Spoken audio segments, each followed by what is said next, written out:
Hey, dude, listen to this. Sir, you're jumping around. No. No. Listen to me. We're gonna listen to you, but Grandson Manuel L. Quezon complained of Jericho, baka ganyan na. No, sir. Because po ka, patapusin mo. 1 minute, I'm done. It's just introduction, ha? Okay? 1 minute, sige. 1 minute. 1 minute. Yes, okay. Everyone, Okay, so please no more question. This I tell you all. You have opened the Pandora's box. Oh, okay naman, di ba?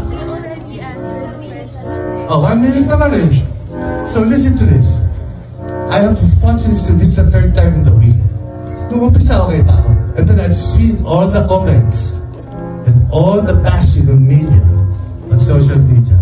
So what you have opened, Mr. Taro, is the Pandora's box. Maraming mga Pilipinong bata ngayon hindi naman nag-aral. Alam ba nyo that we got women suffrage before France? Alam ba nyo na mismo Hacienda de Quezon pinamahagi niya? Libre? Alam, teka, hindi ba ako tapos? Kakainin mo yung 1 minute ko eh. I have 45 seconds. Kung hindi nyo alam yun, i-research nyo. I-research nyo lahat. Sapagkat ito para inaamin naman na joke lang eh. Okay? So, ikaw, Mr. Taro, at lahat kayo, hindi nyo alam itong binuksan nyo. Ang dami nagsasabi sa social media, ay, mali pala si Quezon, dapat naiwan na lang tayo sa mga Amerikano. Ganon? So, nasa ilalim tayo ni Trump? Anyway, hindi nyo alam ang ginawa nyo.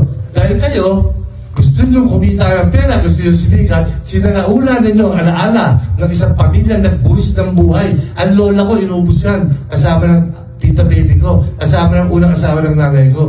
Pinas lang yung mga yan dahil hirap na.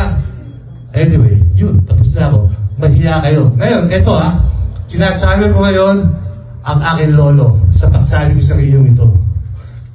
Kayo! Thank you, sir.